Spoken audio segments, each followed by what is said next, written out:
Windows 11 Windows 11 කියන්නේ මේ වෙනකොට වාට ගොඩක්ම හුරු පුරුදු වචනයක්. මේ අවුරුද්දේ ජූලි මාසයේ තමයි මේ Windows 11 එක ඒ Windows ආයතනය නිල වශයෙන් රිලීස් කරන්නේ. එදා මේක රිලීස් කරාට අපිට එදා ඉඳන්ම මේක පාවිච්චි කිරීමේ හැකියාවක් තිබෙන්නේ නැහැ. ඉතින් මොකද මෙයාලා version 3ක් යටතේ තමයි මේක ලබා දුන්නේ. ඉතින් පළවෙනි version එකෙන් ඔයා ගන්නවා නම් ඒ කියන්නේ dev channel එකෙන් ගන්නවා නම් ඔයාට ගොඩක්ම errors තීද්දින් පාවිච්චි කරන්න හැකියාව තියෙනවා. ඒක කලින්ම හම්බ වෙනවා ඔයාලා. ඉතින් errors තියෙනවා. ඉතින් දෙවෙනි එක තියෙනවා beta channel කියලා. ඉතින් මේකෙන් ඔයා කරොත් ඔයාට එච්චර errors බලා ගන්න පුළුවන් වෙන්නේ නැහැ. සාමාන්‍ය user කෙනෙක්ට මේක ගොඩක්ම හොඳයි. ඉතින් ඊට පස්සේ channel එකෙන් ඔයා ගියොත් ඔයාට හොඳටම perform කරන්න පුළුවන්. ඒකම හොඳ PC එකක් තියෙන්නත් ඕන. මේ තුන්වෙනි channel එකෙන් ඔයා යනවා නම් ඔයාට ගොඩක් කාලයකට පස්සේ තමයි මේක ලබා ගැනීම හැකියාව තියෙන්නේ Windows 11 upgrade එකක් විදිහට. මම මේ Windows 11 ගැන වැඩිපුර කතා කරන්න බලාපොරොත්තු වෙන්නේ නැහැ. මොකද මම කලින් වීඩියෝ එකක Windows 11 ගැන හැමදේම ඔයාලට කියලා දුන්නා. ඉතින් ඒ වීඩියෝ එක බලලා නැත්නම් ඔයාලට පුළුවන් දැන් උඩින් එන කාඩ් එකට ක්ලික් කරලා ඒ වීඩියෝ එක බලන්න. ඉතින් ඒක බලලා ඉවරලා මේ වීඩියෝ බලුවොත් ඔයාලට ගොඩක්ම ලේසි වෙයි. ඉතින් මම මේ වීඩියෝ එකෙන් ඔයාලට කියලා දෙන්නේ Windows 11 upgrade එකක් විදිහට ඔයාගේ PC එකට දාගන්න කොහොමද කියලා. මේ beta channel එකට තමයි අපි මේ වැඩේ කරන්නේ. ඉතින් Windows ලා recommend කරන්නේ මේ beta channel එකෙන් කරන විදිහ තමයි. ඒක නිසා මේ beta channel එකෙන් තමයි මම මේ වැඩේ කරන්න හැටි කියලා දෙන්නේ. ඉතින් ඔයා dev channel එකෙන් කරනවා නම් ඔයාට ගොඩක්ම errors එනවා. ඉතින් මේ වගේ errors එක පාවිච්චි කරන එක අමාරු වැඩක්. ඒ නිසා මේ dev channel beta channel එකෙන්ම ඔයා කරන එක ලේසි. ඉතින් මම recommend කරන්නේ මේ beta channel එකෙන්ම ඔයා කරන්න. ඒවා මේක නැත්නම් නැත්නම් ඒ මම කලින් කියපු වීඩියෝ එකෙන්ම බලන්න පුළුවන්. ඉතින් මේකෙදි මම මේ Windows Insider program එකට register වෙන හැටි මම මේ වීඩියෝ එකෙන් කියලා දුන්නා. ඉතින් ඔයා තාම ඒකට register වෙලාවත් නැත්නම් ඔයා ඒක ගැන දන්නේ නැත්නම් ඔයාට පුළුවන් මේ වීඩියෝ බලන්න. ඉතින් මම මේ වීඩියෝ මේ Windows Insider program එකට register වෙන හැටි කෙටියෙන් කියලා දෙන්නම්. හරි ඉතින් දැන් අපි වැඩි කතා කරන්නේ නැතුව වීඩියෝ එකට යමු. වීඩියෝ කරන්න කලින් මතක් කරනවා ඔයා තාම මාව subscribe කරලා නැත්නම් දැන්ම බලලා තියෙන රතු පාට subscribe button එක click කරලා තියාගන්න. මේ වගේ තාක්ෂණික වීඩියෝස් ඉදිරියට මේ YouTube channel එකෙන් ගේනවා. ඒවත් බලන්න අනිවාර්යයෙන්ම subscribe කරලා තියාගන්න. ඉතින් වැඩි කතා නැතුව දැන් අපි වීඩියෝ එකට මම මේ වීඩියෝ එකෙන් ඔයාලට කියලා දෙන්නේ මේ Windows 11 ඔයාගේ PC එකේ අප්ග්‍රේඩ් එකක් විදිහට ලබා ගන්න හැටි.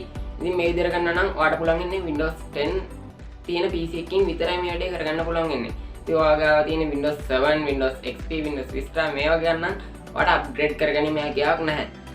ඔයාගේ PC එක හොඳ PC එකක් නම් ඔයාලට පුළුවන් මේක මේ Windows 11 එක ISO ෆයිල් එකක් ඩවුන්ලෝඩ් කරගන්න. ඉතින් මේ විදිහට කරලා ඔයාලට ලේසියෙන්ම Windows 11 දාගැනීමේ හැකියාව තියෙනවා. ඉතින් දැන් බලමු අපි Windows 10 එකේ අප්ග්‍රේඩ් එකක් විදිහට Windows 11 දාගන්නේ කොහොමද කියලා. ඉතින් මේ විදිහට ගොඩක් කට්ටිය try කරලා තියෙනවා අප්ඩේට් කරලා දාගන්න. ඒත් මේ විදිහට එයාලට බැරි වෙලා තියෙනවා. ඉතින් මේකට හේතුව තමයි මේ Windows 11 අප්ග්‍රේඩ් එක. ඉතින් ඒ කියන්නේ Windows Insider program එකෙන් දෙන මේ Windows 11 අප්ග්‍රේඩ් එක අපිට අප්ඩේට් එකක් විදිහට ලබා ගන්න නම් Windows Insider program එකට අපි රෙජිස්ටර් වෙලා ඉන්න ඕන. ඉතින් මේකට රෙජිස්ටර් වෙලා හිටියොත් විතරයි ඔයාලට Windows 11 දාගැනීමේ හැකියාව තියෙන්නේ. මම මේ වීඩියෝ එකෙන් ඔයාලට කෙටියෙන් කියලා දෙන්නම් මේකට රෙජිස්ටර් වෙන හැටි. හරි. දැන් අපි බලමු මේක කරන්න හැටි. ඔයා මුලින්ම වගේ PC එකේ settings වලට යන්න. මතක තියාගන්න Windows 10 එකේ තමයි මේ වැඩේ කරගන්න ඕන. මේ විදිහට ඔයා settings වලට ගියාට පස්සේ ඔයාලට මෙතන යටින් බලාගන්න පුළුවන් update and security කියලා option එක. ඉතින් මෙතන උඩිනුත් ඔයාලට බලාගන්න පුළුවන්. ඉතින් මෙන්න මේ option එකට ඔයා යන්න ඕන. ඉතින් මේ විදිහට ගියාට පස්සේ මෙහා පැත්තෙන් ඔයාලට පොඩි tab ටිකක් බලාගන්න පුළුවන්. මෙතනින් update check කරනවා බලාගන්න පුළුවන්. මෙතන ඔයා කොච්චර check කරත් ඔයාලට Windows 11 update එක බලාගන්න පුළුවන් වෙන්නේ නැහැ. ඉතින් මොකද ඔයා Windows Insider program එකට register වෙලා නැහැ. ඉතින් ඔයා register වෙලා තියෙනවා නම් කිසි ප්‍රශ්නයක් නැහැ. ඔයාලට බලාගන්න පුළුවන් මේ Windows 11 එක. එහෙම නැත්නම් ඔයාලට පුළුවන් මෙන්න මේ මම කරන විදිහට කරගන්න. ඊට පස්සේ මේ හැපැත්තේ tab එකට ආවට පස්සේ ඔයාලට මෙතනින් යටින් බලාගන්න පුළුවන් Windows Insider program කියලා. ඉතින් මෙන්න මේකට තමයි ඔයා යන්න ඕන. හරි. මේකට ගියාට පස්සේ ඔයාලට මෙන්න මේ වගේ එකක් බලාගන්න පුළුවන්. මෙතනින් ඔයා get started කියන එකට click කරගන්න. හරි. ඊට පස්සේ මම මේ කරන steps ටික ඔයා ඒ විදිහටම follow කරන්න. ඔයා මේ වැඩේ කරන්න කලින් මුලින්ම ඔයාගේ Microsoft account එකක් තියෙන්න ඕන. ඒ Microsoft account එකෙන් ඔයා මේකට sign වෙන්න ඕන. ඉතින් ඔයාට Microsoft account එකක් නැත්නම් ඔයාට පුළුවන් මෙතනින් අලුතින්ම create කරගන්න. තියෙනවනම් ප්‍රශ්න නැහැ. මෙතනින් ඔයාට පෙන්නයි ඔයාගේ account එක මේකට click කරලා ලේසියෙන්ම sign වෙන්න පුළුවන් මේකට. මෙන්න මේ විදිහට sign වුණාට පස්සේ මෙන්න මේ steps ටික තමයි ඔයාට complete කරගන්න තියෙන්නේ. මෙතනදී ඔයා beta channel කියන select කරගන්න. ඉතින් මම ඉස්සෙල්ලා මේක ගැන හැඳින්වීමක් කරා. ඒ නිසා දැන් එච්චර විස්තරයක් අවශ්‍ය වෙන්නේ කියලා මම හිතනවා. ඉතින් මේ විදිහට beta channel කියන select කරගෙන ඔයා next කරගන්න. හරි. දැන් ඔයාලට මේ විදිහට එකක් බලාගන්න පුළුවන් වෙනවා.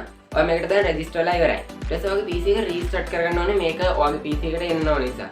ඉතින් මේ විදිහට මම restart කියන එකට click කරගන්නවා. හරි. දැන් මගේ PC එක මේ විදිහට restart වෙනවා. හරි දැන් මගේ PC එක රීස්ටාර්ට් වෙලා තියෙන්නේ. දැන් ඔයාගේ PC වල ඉස්සෙල්ලා වගේම අප්ඩේට්ස් වලට යන්න. ඊට පස්සේ බලන්න චෙක් කරලා අප්ඩේට්ස්. හරි දැන් ඔයාලට බලන්න පුළුවන් Windows 11 අප්ඩේට් එක.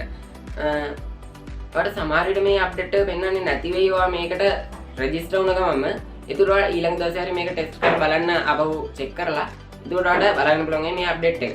ඔයාලට දැන් ලේසිම දෙයක් කරන්න තියෙන්නේ. ඔයාගේ PC එක ඔයා සාමාන්‍යයෙන් අප්ඩේට් කරනවා වගේ ඔයා මෙතනින් අප්ඩේට් කරගන්න. මම මේ විදිහට මෙතන අප්ඩේට් කරගන්නවා. ඉතින් ඔයාලට දැන් පේනවා මේක ඩවුන්ලෝඩ් වෙනවා. ඉතින් මේ විදිහට මේක සීරීස් එක ඩවුන්ලෝඩ් වෙලා ඉන්ස්ටෝල් වෙනකන් ඔයා ඉන්නවනේ. ඉතින් මේක ඩවුන්ලෝඩ් වෙන්න නම් මට ගියා පැය දෙකක් විතර. ඉතින් ඔයාගේ ඉන්ටර්නෙට් ස්පීඩ් එක ගන්නවා මේකේ ස්පීඩ් මේක කොච්චරලා යනවද කියන එක වෙනස් වෙනවා. හරි දැන් මට පේනවා මේක සීරීස් එක ඩවුන්ලෝඩ් වෙලා ඉවරයි. දැන් මට බලන්න පුළුවන් මේක ඉන්ස්ටෝල් වෙනවා. ඉතින් මේක ඉන්ස්ටෝල් වෙනටත් ඔයාලට ගොඩක් වෙලා යනවා. හරි දැන් මට පේනවා මෙතන 100ක් පෙන්නනවා. ඉතින් මේක 100ක් වෙන්න මට පැය 3ක් විතර ගියා. හරි දැන් ඔයාලට සම්පූර්ණ බලන්න පුළුවන් ඉන්ස්ටෝල් වෙලා ඉවරයි. ඉතින් දැන් ඔයාලට මෙතනින් බලන්න පුළුවන් රීස්ටාර්ට් your PC කියලා. ඉතින් මෙන්න මෙතන රීස්ටාර්ට් කියන ක්ලික් කරගන්න විතරයි ඔයාලට තියෙන්නේ. ඊට පස්සේ මේක Windows 11 ඉන්ස්ටෝල් වෙනවා. මම මේ විදිහට මේකේ රීස්ටාර්ට් කියනට ක්ලික් කරගන්නවා. හරි දැන් ඔයාලට මෙතන රීස්ටාර්ට් කියලා බලා ගන්න පුළුවන්. ඊට පස්සේ දැන් ඔයාලට මෙතනින් බලා ගන්න පුළුවන් අප්ඩේට් වෙනවා. මෙතනදී ඔයාලට කියනවා ඔයාගේ PC එක ඔෆ් කරන්න එපා කියලා. power supply disconnect කරන්න එපා කියලා. ඉතින් ඔයාගේ PC එක ඔෆ් කරන්නේ නැතුව එහෙමම තියලා තියන්න. මේකත් පැය භාගයක් විතර වෙලා මේ process එක වෙනවා. ඉතින් මේකත් වෙනකන් ඔයා ඉන්න ඕන. හරි දැන් ඔයාලට වෙනවා මගේ මේක 100%ක්ම කම්ප්ලීට් වෙලා ඉවරයි. දැන් මගේ PC රීස්ටාර්ට් වෙනවා.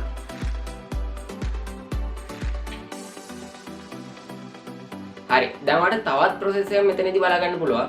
ඔයාගේ PC එකට මෙන්න මෙතනදී තමයි Windows 11 හරියටම install වෙන්නේ. ඉතින් මේක ඔයා PC එක off කරන්න එපා.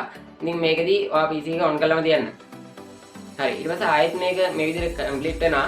ඉතින් මේක වෙන්න නම් මට පැය 4-5ක් විතර ගියා. ඔයාලට ගොඩක් වෙලා යනවා මේ Windows 11 එක දාගන්න.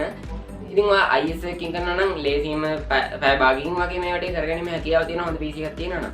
ඒත් ඉතින් මේ අප්ඩේට් එකක් විදිහට කරන නිසා මේක ගොඩක් වෙලා යනවා.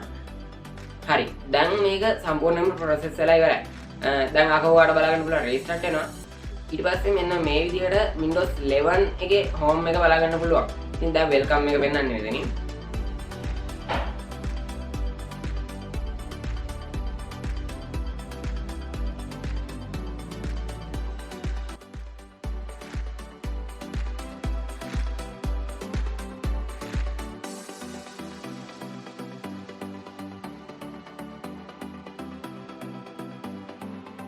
හරි මෙන්න මේ විදිහට ඔයාලට Windows 11 එක බලා ගන්න පුළුවන්.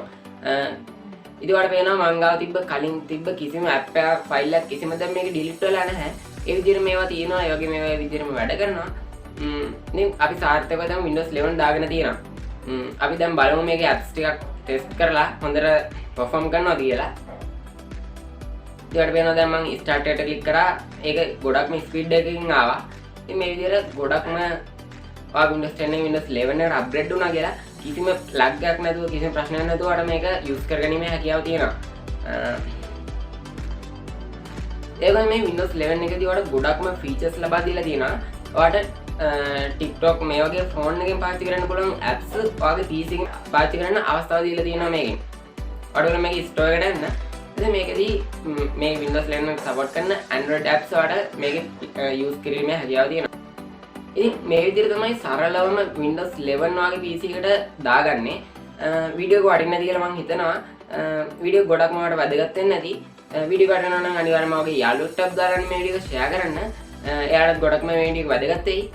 ඒ වගේම අපේ subscribe කරලා නැත්නම් දැන්ම subscribe කරලා තියාගන්න. මේ වගේ සුපිරිම තාක්ෂණික වීඩියෝස් ඉදිරියටත් මේ YouTube channel එක ගේනවා. ඒවත් බලන්න අනිවාර්යයෙන්ම subscribe කරලා තියාගන්න. වීඩියෝ හොඳ නැහැ අනිවාර්යයෙන්ම වීඩියෝ like කරන්න නැත්නම් කරන්න එපා. ඔයාලට මොනවා ප්‍රශ්න තියෙනවා නම් පල්ලෙහා comment section එකේ වගේ ප්‍රශ්න දාන්න. ඒ වගේම ඔයාගේ අදහස් පල්ලෙහා comment section එකේ දාන්න. ඉතින් තවත් මේක අලුත් වීඩියෝ එකකින් අපි හමු වෙනකම් සුබ දවසක්.